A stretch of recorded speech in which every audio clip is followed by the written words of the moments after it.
Online games have taken the computer world by storm.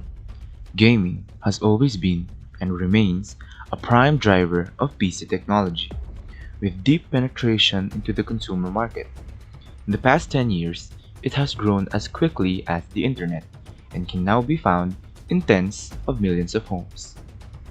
The increased numbers of online gamers and streamers also generate an increased numbers of hacked accounts and identity theft, with 75% of the world's population expected to be on the web by 2022 and 100 times more data on the web by 2022. The opportunities for cybercrimes continues to increase.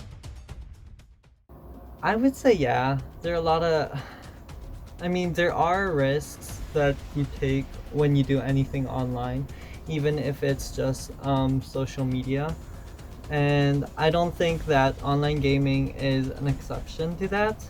Um, you have the risk of some private infos like your email, your address sometimes, or like even tiny things like your age or whatever have the risk of being spilled out online.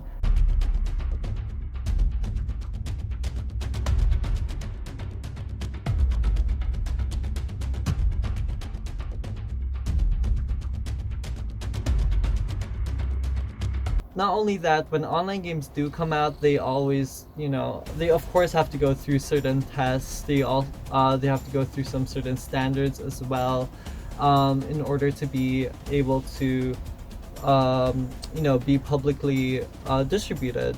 So I think like a lot of companies do take a lot of measures to protect your identity, your private infos, to be, you know, to be safe.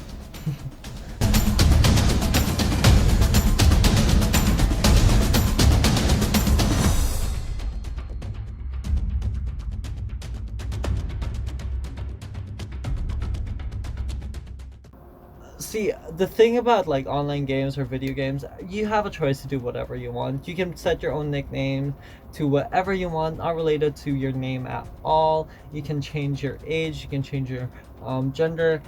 You can choose like whatever gender you want there, I mean.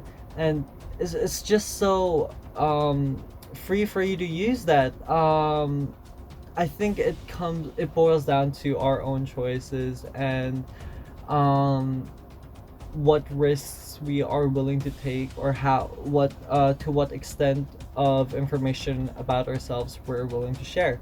I've personally made a lot of online friends just through gaming. I've met people and we shared each other's Instagrams and all that.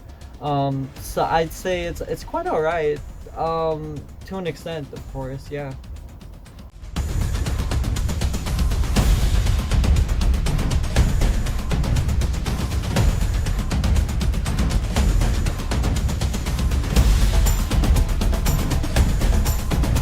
I think a lot of it has to do with being aware of what kind of information you are willing to what's the word, like, give out to people, I guess. Because I mean, like I said a while ago, you're not going to be giving your social security number or your personal number to anyone out there, because first of all, that's dumb. If you do that, I'm sorry, but don't do that. But I guess like the first step is just to be aware of the risks, the extent, the boundaries of which information, I mean, can be shared and which cannot be. I think that should be the first rule. Second is like, of course, trying to keep your identity hidden if you don't want anything at all about you to be released. Personally, since I do stream, there are some people who know me by my stream. I'm not like huge or anything, but like, there are some people who recognize my name because of my Twitch. So I am willing to take a risk for that, to for people to know what I look like, to know where which country I live in, how old I am, and all that. So I think it has a lot to do with how much information you are willing to share.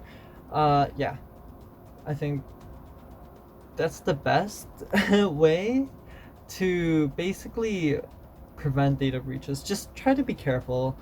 Don't give out your email and all that to random strangers, because just don't.